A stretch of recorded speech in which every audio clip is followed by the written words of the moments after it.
Power Presence Academy, Practical Wisdom for Leaders. In today's episode, I continue my Power Talk series with powerful women executives at the top of their game, where they share their wisdom of experience and their lessons with you. And today, I am so thrilled to have Shawn Purvis as my guest. So, Shawn, thanks a lot for being here today. Thanks, Janet. I'm glad to be here. Okay, so let me tell you a little bit about Shawn. Shawn Purvis is currently the CEO of QinetiQ US, a world-class tech development and engineering research company. She has over 25 years of senior leadership experience at major aerospace and defense companies, including roles as a senior vice president at SAIC and top executive C-suite roles at Northrop Grumman. So with that, Shawn, I'm going to ask you what I ask everybody when they get on the show. The very, very first question is, how'd you get here? People are always like, okay, all these titles, all this great stuff that this woman has done. What the heck? What's your story? So tell us. I love that intro question, and thank you, and look forward to our conversation today. I think the way I would say that I started at Lockheed Martin, came out of college, interviewed into the government contractor space.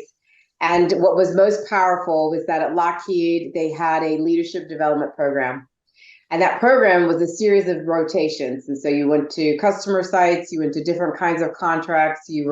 I was a computer science major, so you coded, but you also did testing, et cetera. What it really taught me, though, in that 4 years was how to come into a program, very quickly understand what the program needed, how could I add value, deliver that value, right? And then move on to the next piece. Because we had a performance review at the end of each rotation. Wow. So imagine every 6 months to once a year, you're getting reviewed, at a formal performance review. And what I love about it is that as I apply it today on jumping into new assignments or jumping into new roles, without the full detail of exactly how to deliver, what that program really allowed me to do was to break it down, figure out what the actual requirement is, what's the business need of the customer, deliver that, and then ensure that you can meet success on the outcome. That set the foundation for who I am today and how I've been able to come in and manage, the multiple roles and assignments and companies that I've had the opportunity to participate in. Wow. Well, I will say I have known you for many years, Shawn, and I didn't know that. I didn't know that story. That's powerful. I didn't realize that was how that foundational leadership development had such an impact on you. If you could give your early career self some advice, all right, what would be that advice you would give that person, that younger Shawn, starting out? Yes, absolutely. I would tell my younger self to enjoy the journey. And enjoying the journey means you have to enjoy the challenges just as much as you have to enjoy the success, right? And I feel earlier in my career, I was so stressed to make any mistake, one mistake, big mistake, and I would run through all the iterations of what I should have said or what I should have done or how I could have done this different, and didn't realize that in each one of those scenarios and situations, I was learning something. I was gaining knowledge. I was getting a gem of something that I would absolutely use in the future when the next time, that kind of opportunity came forward. So I would really say to myself, it's all right. Breathe a little, enjoy it a little, right? Learn from it. And know that you can have goodness, but you can also have critique and challenge. And you can learn and enjoy it, right? Because all of those components are going to be used as you get to the next role in your future. I did not do that very well. I stressed a tremendous amount. I worried a lot about every little component to it to try and get to perfection. And when you really are trying to get perfection, you don't allow yourself to lean out, right, a little further than what you're comfortable with. So you stay in this box of where you think you can absolutely deliver. But perfection is unnecessary in the world that we're in, because you're always going to do something. You're always going to learn something new. And that means you're going to have some challenges along the way. We tell ourselves, early career self, that And what I find is that we need to tell the current self that, right? As a reminder, that thing, I don't Exactly. know if that ever goes away. I don't know if that Absolutely. perfection drive has ever gone away for you. Well, Yeah. certainly for me earlier, I mean, my high school careers and et cetera, I was always one of those kind of straight A students. So I just rolled right into the career field. But it's an important lesson that I try, and I also try to remember to create that space of learning and growth for my team. Yeah. So if I'm not creating that space for them to have a challenge and overcome, then you kind of just actually push that all the way down, that pressure all the way down. So it's important that you recognize it, but it's also important that you create the space for growth in your organization. I love that. I love that because that's so true, right? As leaders, we don't realize some of the behaviors that we're emulating. Like people will say to me, "Well, I'm my own worst critic." Right. And so, but then I criticize everybody underneath me Exactly. or all my peers or whatever. And so it just perpetuates. It's like, okay, Exactly. great. So you're privy to it too, but so is the whole team, right? And Exactly. that dynamic. So I love that. Talk to me a little bit about any unique challenges. Do you think you faced any unique challenges being a woman in, based on gender or even based on being a woman of color in the workforce as you Absolutely. grew up? Yeah, I appreciate that. I mean, Yeah. certainly in my field. So my field is government contracting in the Northern Virginia, DC area, in the kind of intelligence Department of Defense space. There are not a lot, especially when I started, there were not a lot of women and even less women of color in that field, right? Most are retired male military when I was coming up through the business. So when I think about my real first pressure of challenge, I'm a mom of three beautiful young men. I'm a wife of 24 years, and the first time of really getting a senior role and trying to raise young kids, being in an environment as a woman, be trying, where meetings were very very early in the morning or very late, or business trips were a week long. I mean, my first challenge was just the balance of all of that. How do you do that? And even feeling like I had a voice to say, I can't make that meeting, I can't take that trip. I didn't feel like I could do that. And at the same time trying to rush to get home to pick up kids and cook dinner and do homework. And I didn't feel like I could say I couldn't do that either. And so I found myself doing neither very well, or feeling like I wasn't doing any one of those roles very well.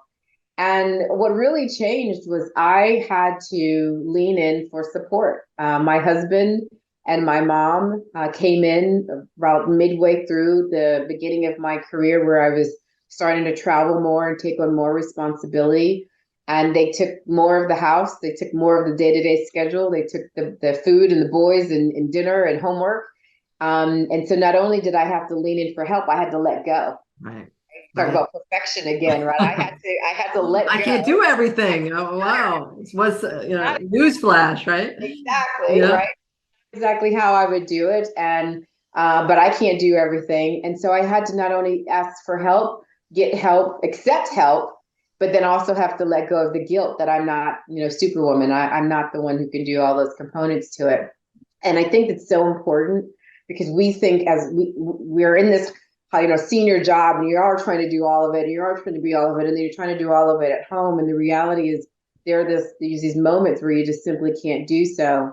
And if you ask for help and you get help and you don't use that beautiful blessing to then excel in your career, then it's a wasted opportunity, right? So I had to lean into the career that now I could go do, because I had such a great support system at home. And that was a big piece of allowing me to unlock and really grow. It's amazing, how difficult it is to ask for help.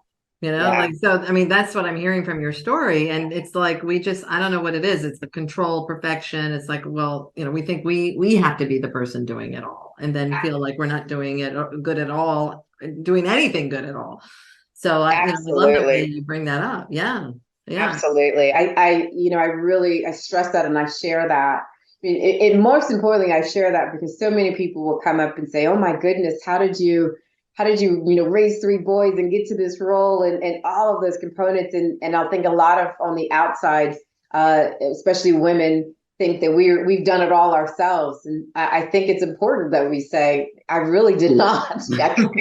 I did not do it all. I could not have done this without support. And, as you talk about challenges, so you talk about the balance.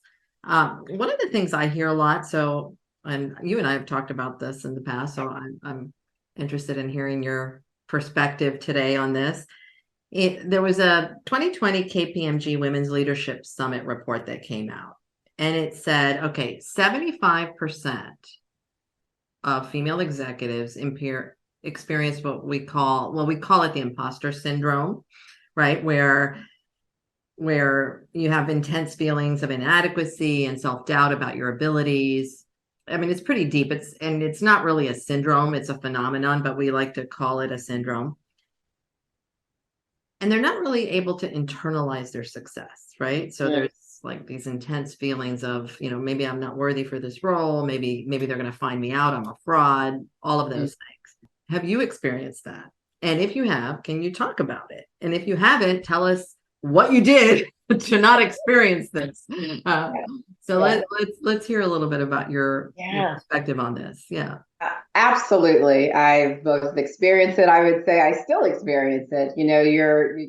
What you find very quickly is that your level and your title is absolutely irrelevant to the voice in your head that's telling you what you're not doing and what you're not able to do. What I remember the most, when I would sit in these rooms, and it would seem like everyone around the table knew all the answers, right? Except for me. And I would think, well, how do they know that? How do they know all of those different names and acronyms and programs and the history? And so I would really sit there comparing myself to those in the room and what it felt like anyway, that they had all the answers prepared, and I wasn't sure how I would have answered. Which isn't really true, right? I mean, I'm sure you found that out later, that isn't really true. They don't have nobody has all the answers.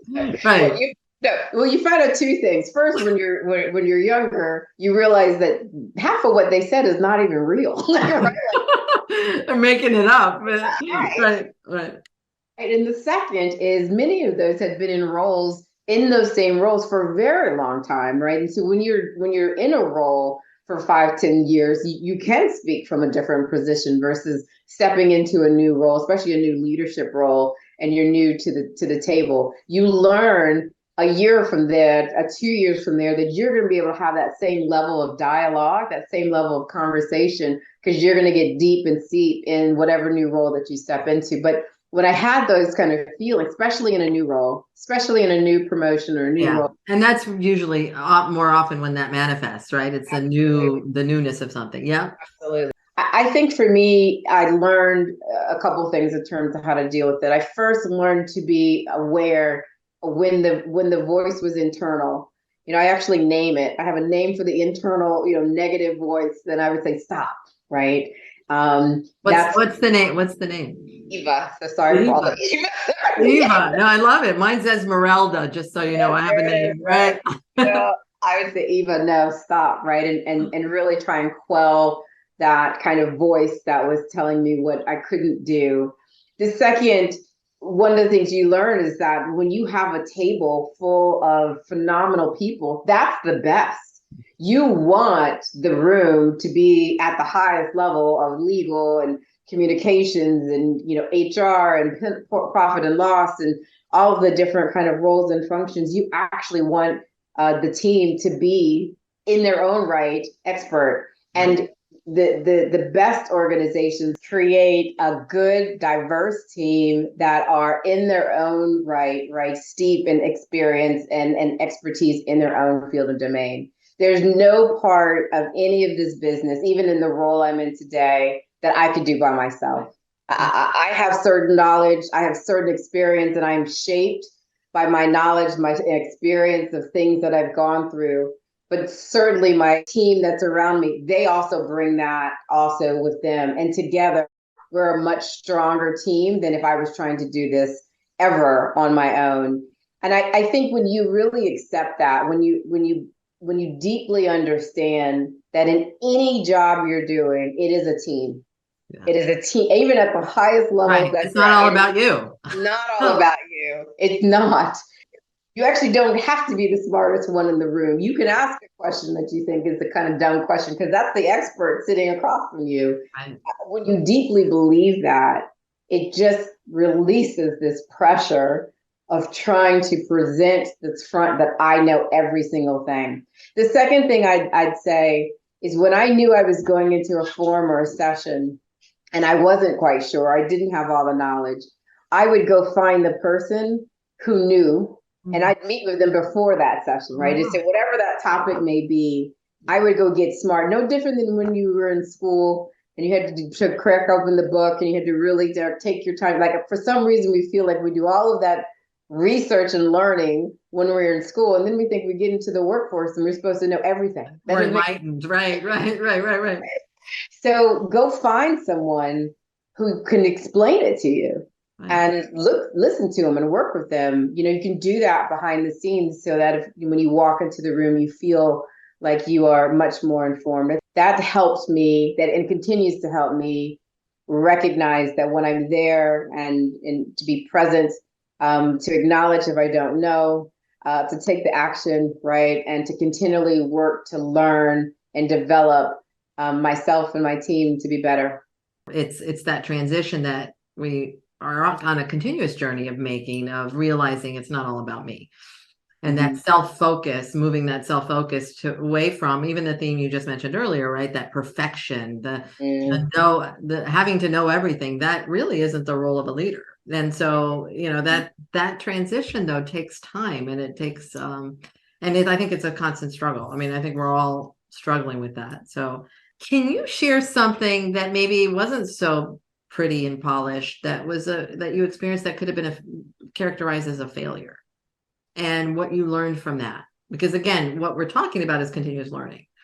Absolutely. And I think we all have those, but we don't share that happens. So we believe that, oh, well, they just, I don't know, magically had the magic potion that they drank and never failed at anything. So no, absolutely. Yeah. Absolutely. I had taken a new role, joined a new company, taken a new role. And as I came into that role, it was in a field, it was in the intelligence space, which was the industry I'd been in. And that particular team was in the heart of doing this proposal. They were bidding this particular contract. I had seen that right from the other company I'd come from. And so I was looking at what they had done, again, maybe within the first 2 weeks of this new role, new position, new team. And I looked at it and I said, no, that's absolutely wrong. Strategy's wrong. We should not be with this particular prime. You know, we were at a prime, there was a prime and we were subcontracting. We should go over here. We broke an exclusive agreement. Basically, we broke our word of what this team word, what they were going to go do. Because I was just adamant. I just knew how this was going to go. Now, mind you, the biggest challenge here was we had current people of about 300 people on a program, right, that was moving into this new space. So long story short, we broke this exclusive agreement. We didn't sign as an exclusive with that particular prime, and that particular prime won the contract. Oh, wow. And when they won the contract, they didn't honor any agreement, right? Because we you know, for the 300 some odd people we had, I had to stand in front and say, you know, we lost your jobs and your opportunity. And what I ended up doing is I had to get in my car and drive to that, you know, prime contractors, that my peer, and really own the fact that it was not the team. It was not the team's fault. This was a really bad decision that I had made, and would be honored if he would take our folks and help us, you know, place our folks and give us anything back. I have never forgotten that.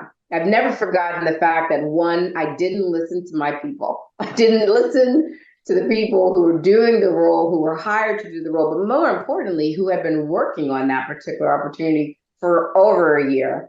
I mean, you know, astounding.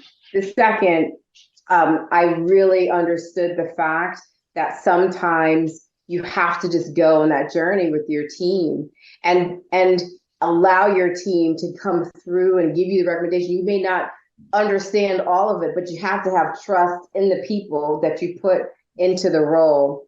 The third is when you make a mistake, you got to own it. Wow. You have to own it, right? And so for me to call, I own that. I own that to our people. We were able to place almost everyone, whether in our company or on the program, in a different position. And you have to be able to stand there. I didn't hide underneath a c'est la vie. I didn't, just walk away. I worked as hard as anyone else to place people because I had to own the fact that that was my mistake. I've never forgotten that. So one of the biggest things to do, even in any role I've done since then, when I go into a new organization, I tend to be quiet. Yeah, listen, right? Yeah. To the team, let them talk. I let the business kind of speak to me, and I may have an opinion, right away, but I really try my best to let the business speak to me, let the leaders, speak to me, and listen to an organization before I just insert what I think my astounding opinion to be. Right. First of all, I'm so glad you shared that, because I don't think many of us own up to that, right? And I could bet that there are many leaders listening to this that are resonating with what you just said, but may or may not have owned up to it.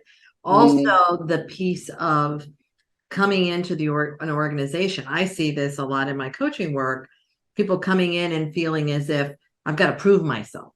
Yeah. I've got to get validation that I'm smarter and that I've got to show I'm going to just change everything here, without really taking time to understand context, to understand what's really going on, to understand the talent, the people that are there.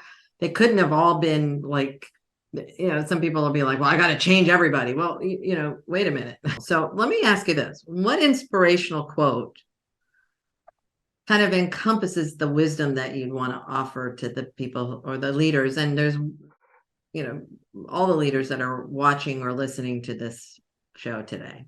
So I love quotes. I love themes. I love, those kinds of things that you read online, or those books empower you, right, to think different and out the box. And when I think about one, so I have lots of quotes. I'll have to narrow this down. I know I pick one, but even if you have two, it's fine, but whatever.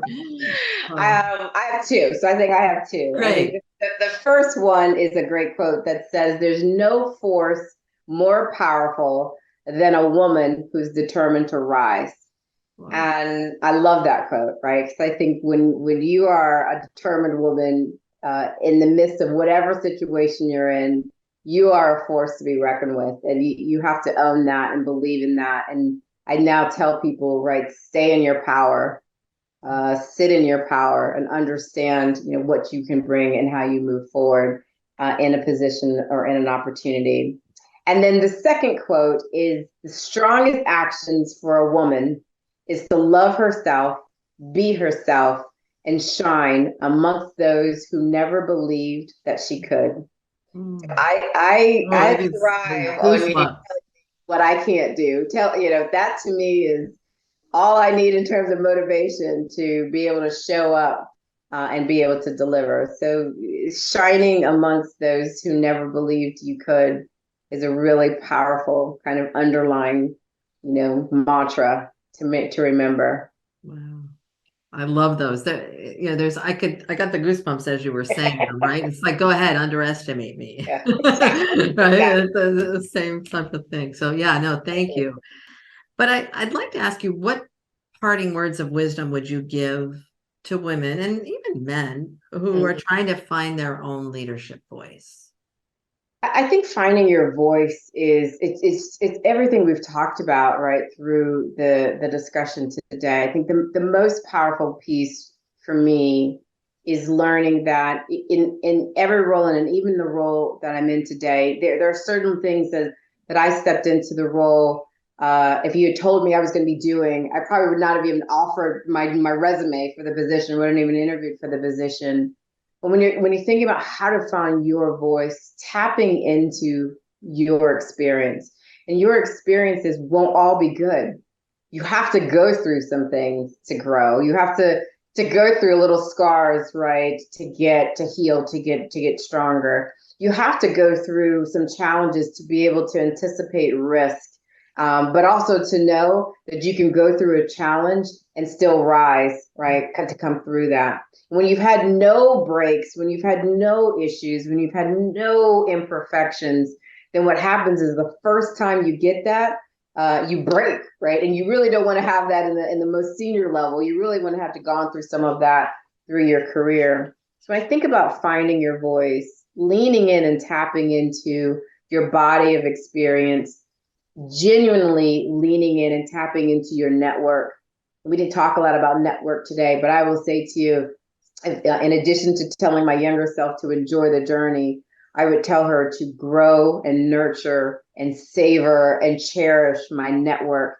And your network should be of all different types of people in all different roles and all different genders and all different backgrounds, because you have to learn how to talk to individuals who don't look just like you, who didn't come just from your world, right? If you want to do these kinds of roles we're talking about, you'll talk to all kinds of individuals. And so your network should challenge you, should stretch you, and you should learn from it. You should get energized from it.